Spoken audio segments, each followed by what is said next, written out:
అందరికీ నమస్కారం. భరతమాత పునర్వైభవ ప్రాప్తి కొరకు అంకితమైన నవభారతానికి స్వాగతం, సుస్వాగతం. 24వ భాగంలో శివాజీ ఔరంగజేబుతో మంతనాలు జరపడం గురించి తెలుసుకుందాం. ఈ భాగంలో బీజాపూర్ దర్బారులో జరిగిన విషయాలను గురించి తెలుసుకుందాం. బీజాపూర్ సంస్థానానికి చెందిన అనేక కోటలను శివాజీ స్వాధీనం చేసుకోవడాన్ని చూస్తున్న బీజాపూర్ దర్బారు ఆగ్రహంతో రగిలిపోతున్నది.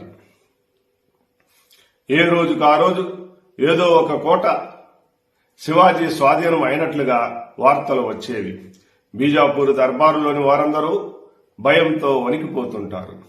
బీజాపూర్ సంస్థానం యొక్క ఆర్థిక సైనిక బలం శివాజీ బలం కన్నా చాలా రెట్లు ఎక్కువ. అయినా శివాజీని ఓడించడం అలీ ఆదిల్ షాకు సాధ్యం కావడం లేదు. బీజాపూర్ దర్బారులో అందరికన్నా ఎక్కువగా ఆగ్రహంతో రగిలిపోతున్న వ్యక్తి ఒకరున్నారు. ఆమె అలీ ఆదిల్ షా సవతి తల్లి ఉలియా జనాబ్. ఆమెను బడీ బేగం లేక పెద్దరాణి అనేవారు. స్వభావరీత్యా ఆమె విషనాగు వంటిది. తన పలుకుబడిని నిలబెట్టుకోవడానికి ఆమె గతంలో ఖాన్ మహమ్మద్, బహ్లాల్ ఖాన్ వంటి పేరున్న సేనానులను చంపించింది. ఇక శివాజీ అఘాయిత్యాలకు చరమగీతం పలకాలని ఆమె నిశ్చయించుకుంటుంది. ముందుగా సుల్తాన్ ద్వారా శివాజీ తండ్రి షహాజీకి ఒక లేఖను పంపిస్తుంది. మీ కుమారుడి దొండగాలు మితిమీరిపోతున్నాయి, వాటిని వెంటనే ఆపించండి, లేకపోతే పరిణామాలు తీవ్రంగా ఉంటాయని ఆ లేఖ ద్వారా హెచ్చరిస్తుంది. ఆ లేఖ చూసిన షహాజీ 2 ముక్కలు రాసి పంపిస్తాడు. నా కొడుకు నా మాట వినడు, మీరు చేయవలసింది చేసుకోవచ్చు అంటూ. ఈ విధంగా బడే బేగం యొక్క మొదటి ఎత్తు విఫలమైంది. తండ్రి కొడుకులు ఇద్దరూ కృతజ్ఞులే అని అర్థం చెప్పుకొని కాస్త చల్లబడుతుంది. వారిద్దరిని విడివిడిగానే అంతం చేయాలి, ముందు శివాజీ పని పట్టాలి అని నిర్ణయించుకుంటుంది. బడీ బేగం తన దర్బారులోని ప్రముఖ సర్దారులందరినీ పిలిపిస్తుంది. ఆ దర్బార్లో ప్రముఖులైన వీరులందరూ అక్కడ సమావేశం అవుతారు. మనులు తాపడం చేసిన సింహాసనంపై అలీ ఆదిల్ షా ఆసీనుడై ఉంటాడు. అతడు బాలుడు, కేవలం బొమ్మలాంటి వాడు. అతనికి పక్కన పరదా చాటున రాజమాత బడీ బేగం కూర్చుని ఉంటుంది. ఇప్పుడు రాజ్యమంతా ఆమె హస్తగతమై ఉంటుంది. రాజ్యంలోని ప్రముఖులైన సర్దారులందరూ ఎదురుగా తమ తమ స్థానాల్లో కూర్చుని ఉంటారు. సుల్తాన్ సింహాసనానికి ఎదురుగా 4 కాళ్ల బల్లపై తాంబూలం ఉంచబడి ఉంటుంది. బడీ బేగం పరదా చాటు నుంచి ఇలా చెబుతుంది: మొగలాయిల సంగతి అలా ఉంచండి, మొదట ఈ కాఫీర్ శివాజీ సంగతి తేల్చండి. ఇతడు తన జాగీరుతో తృప్తి పడక మన కోటలని ఆక్రమిస్తున్నాడు, కొత్త కొత్త కోటలను కడుతున్నాడు, రాజ్యమంతటిని దోచుకుంటున్నాడు, చివరికి మన సంస్థానానికే ముప్పు తెచ్చేటట్టున్నాడు. అతని తండ్రి మనకు విశ్వాసపాత్రుడే కాని కొడుకు తన చేయి దాటిపోయాడని తేల్చి చెప్పేశాడు. కనుక వ్యవహారం ఇంకా మించిపోకముందే శివాజీని పూర్తిగా తుడిచిపెట్టవలసిన అవసరం ఉంది. మన సర్దారుల్లో అందుకు పూనుకునే వారు ఎవరైనా ముందుకు రావచ్చును అని బడీ సాహిబా స్వరం పరదా చాటు నుండి మిక్కిలి గంభీరంగా ధ్వనించింది. కానీ బీజాపూర్ సర్దార్ల నుండి ఎలాంటి ప్రతిస్పందన లేదు. సరికదా, ఎదుర్కొనగలిగే గుండె ధైర్యం ఎవరికీ ఉన్నట్లు కనిపించలేదు. బాలుడైన అలీ ఆదిల్ షా సర్దారుల ముఖ కవలికలు చూస్తున్నాడు. అప్పటికే శివాజీ అంటే భయం ఎంతగా వ్యాపించి ఉందంటే కొలువులో ఏ ఒక్కరు కూడా ఈ పని నేను చేయగలనని చెప్పడానికి సిద్ధపడలేదు. సర్దారులందరూ ముఖాలు వేలాడేసుకుని ఉండడం చూసి బడీ బేగం యొక్క కోపావేశం తారాస్థాయికి చేరింది. ఏమిటి, మీలో ఒక్కరు కూడా శివాజీని సజీవంగానో నిర్జీవంగానో తీసుకువచ్చే మగాడే లేడా అని ప్రశ్నిస్తుంది. అప్పుడు సభా మధ్యం నుంచి ఒక వ్యక్తి కొండ వంటి శరీరం లేచి నిలబడి సభ అంతటిని కంపింపజేసే నడకతో ముందుకు వచ్చి ఆ పళ్ళెంలోని తాంబూలాన్ని చేత్తో తీసుకుంటాడు. అతడే అఫ్జల్ ఖాన్. నేను శివాజీని బంధించి హుజూర్ ముందు నిలబడతాను అని అతడు నిండు కొలువులో ప్రకటిస్తాడు. దర్బార్లో అకస్మాత్తుగా మెరుపు మెరిసినట్లుగా అక్కడ అలముకొని ఉన్న చీకట్లో మాయమైపోతాయి. బడీ బేగం మనస్సు ఆనందంతో నిండిపోతుంది. అఫ్జల్ ఖాన్ సంకల్పించాడంటే ఆ పని నెరవేరినట్లే. రాజ్యసభ ఏర్పాటు చేసిన ప్రయోజనం నెరవేరింది. అఫ్జల్ ఖాన్ దండయాత్రకు సిద్ధం కమ్మని బడీ బేగం ఆజ్ఞాపిస్తుంది. ఈ అఫ్జల్ ఖాన్ మహమ్మద్ ఆదిల్ షాకు పాకశాలలో ఉంటున్న ఒక వంటలక్కకు జన్మిస్తాడు. అయితే అఫ్జల్ ఖాన్ తన శక్తి సామర్థ్యాలతో పైకి వస్తాడు. నవాబు కూడా అతని శక్తి సామర్థ్యాలను గమనించి తగిన పదవులనిచ్చి గౌరవిస్తాడు. అఫ్జల్ ఖాన్ కూడా ఆ పదవులకు అర్హుడు అని అనిపించుకుంటాడు. సుల్తాన్ అలీ ఆదిల్ షా బడీ బేగంలు అఫ్జల్ ఖాన్ను ఒంటరిగా పిలిచి ప్రేమగా నటించు, మోసం చెయ్యి, శివాజీని అంతం చెయ్యి అని చెప్తారు. ఇద్దరూ అఫ్జల్ ఖాన్ను పొగడ్తలతో ముంచెత్తుతారు.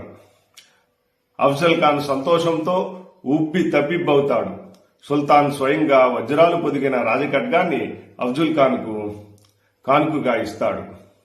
అన్నిటికన్నా భయంకరమైనది అఫ్జల్ ఖాన్ స్వభావం. అతడు సాక్షాత్తు రాక్షసావతారం. ఆకారంలోనే కాక స్వభావంలో కూడా భయంకర రాక్షసుడు. అతడి పరాక్రమం కూడా సాటిలేనిది. నమ్మించి మోసం చేయడంలో అతనికి దీటు కాగలవారు లేరు. హిందువులంటే అతడికి నరనరాన ద్వేషం. అఫ్జల్ ఖాన్ తనను తాను విగ్రహ ధ్వంసకుడిని అని చాలా గర్వంగా చెప్పుకునేవాడు. షిరాను పరిపాలిస్తున్న కస్తూరి రంగనాయకుడనే రాజు చర్చిలకని పిలిచి అఫ్జల్ ఖాన్ మోసంతో చంపేస్తాడు. షహాజీ అంటే మొదటి నుంచి అఫ్జల్ ఖాన్కు ద్వేషం. ఒక హిందువైన షహాజీ బీజాపూర్ సంస్థానంలో అంతటి గౌరవాన్ని పొందడాన్ని చూసి సహించలేకపోతాడు. షహాజీని సంఖ్యలు వేసి లాక్కొని వస్తూ బీజాపూర్లో ఊరేగించిన వాడితడే. కర్ణాటకలోని కనకగిరి పాలేగారైన అఫ్సాఖాన్తో జరిగిన యుద్ధంలో షహాజీ సంభాజీలకు సమయానికి సైన్య సహాయం అందకుండా చేసి సంభాజీ మరణానికి కారణమైంది అఫ్జల్ ఖాన్. జావలి అరణ్య ప్రాంతమంతా అఫ్జల్ ఖాన్ జాగీరులోని భాగమే. ఆ జావలి ప్రాంతం మధ్యలోనే శివాజీ ప్రతాప్గఢ్ కోటను నిర్మిస్తాడు. త్రాజుపాము వంటి అఫ్జల్ ఖాన్ను శివాజీ ప్రతాప్గఢ్ నిర్మాణం ద్వారా తోకతొక్కి రెచ్చగొట్టినట్లయింది. క్రౌర్యంలో, మోసగారితనంలో అతనితో సాటి వచ్చే వారెవ్వరూ లేరు. స్వయంగా అతను చెక్కించుకున్న ముద్రికలో చెక్కబడిన వాక్యాన్ని చూస్తే అతడు ఎంత గర్విష్టి మనిషో అర్థమవుతుంది. అతడి అహంకారం తెలుస్తుంది. అతను ముద్రికపై ఇలా చెక్కించుకుంటాడు: అందరిలో శ్రేష్ఠుడు ఎవరంటే అల్లా. అల్లా తరువాత అఫ్జల్ అఫ్జల్ అనే సమాధానం.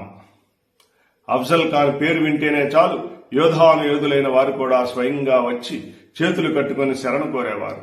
సింహల ద్వీపం వరకు కూడా అందరూ అతని పేరు చెప్తే భయపడేవారు. ఒకసారి ఔరంగజేబు కూడా అఫ్జల్ ఖాన్ పౌరుషం రుచి చూసే పరిస్థితి ఏర్పడుతుంది. అదృష్టం కలిసి వచ్చి అతగాడు బ్రతికిపోయాడు. అది ఎలా జరిగిందంటే, ఔరంగజేబు దక్కనలో సుబేదారుగా ఉన్న సమయంలో అతడు ఒకసారి అఫ్జల్ ఖాన్ నేతృత్వంలోని బీజాపూర్ సైన్యంతో యుద్ధం చేయాల్సి వస్తుంది. అఫ్జల్ ఖాన్ పరాక్రమం ముందు ఔరంగజేబు ఆటలు సాగలేదు. మోకాళ్ల మీద నిలబడి అఫ్జల్ ఖాన్ను శరణు వేడవలసిన పరిస్థితి అతనికి ఏర్పడుతుంది. అయితే కడు చతురుడైన ఔరంగజేబు క్షమాపణ కోరుతూ బీజాపూర్ సర్వసేనాధిపతి అయిన ఖాన్ మహమ్మద్కు లేఖ రాస్తాడు. దానితో పాటు తనకు ఏదైనా జరిగితే తన తండ్రి అయిన ఢిల్లీ చక్రవర్తి షాజహాన్ ఊరికే వదిలిపెట్టడని బెదిరింపులు కూడా జోడిస్తాడు. ఖాన్ మహమ్మద్ భయపడతాడు. ఢిల్లీ పాదుషా షాజహాన్తో వైరం తెచ్చుకుంటే భారీ మూల్యం చెల్లించాల్సి వస్తుందని అతడు భయపడతాడు. దానితో అఫ్జల్ ఖాన్ను సంప్రదించకుండానే ఔరంగజేబును ప్రమాదం నుండి తప్పిస్తాడు. ఈ విషయం తెలిసిన వెంటనే అఫ్జల్ ఖాన్ కోపంతో పిచ్చెక్కిపోతాడు. బీజాపూర్ చేరుకొని సుల్తాన్ బడి బేగంల ముందర జరిగిందంతా చెప్తాడు. ఖాన్ మహమ్మద్కు తక్షణమే బీజాపూర్ రావాల్సిందని ఫర్మానా వెళ్తుంది. విషయం తెలియని ఖాన్ మహమ్మద్ వెంటనే ప్రయాణమై బీజాపూర్కి వెళ్తాడు. కోటలోకి ప్రవేశిస్తుండగానే అఫ్జల్ ఖాన్ చే ఏర్పాటు చేయబడిన కిరాతకులు దుర్గ ద్వారంలోనే అతనిని ముక్కలు ముక్కలుగా నరికివేస్తారు. ఈ విధంగా ఔరంగజేబు స్థానంలో ఖాన్ మొహమ్మద్ అఫ్జల్ ఖాన్ కోపాగ్నికి ఆహుతి అయిపోతాడు. అంతటి తీవ్రమైనది అఫ్జల్ ఖాన్ క్రోధావేశం. తరువాతి భాగంలో అఫ్జల్ ఖాన్ యొక్క యుద్ధ సన్నాహాలను గురించి తెలుసుకుందాం. ఈ వీడియో మీకు నచ్చినట్లయితే లైక్ చేయండి, కామెంట్ చేయండి, మీ బంధుమిత్రులందరికీ షేర్ చేసి వారి చేత సబ్స్క్రైబ్ చేయించండి.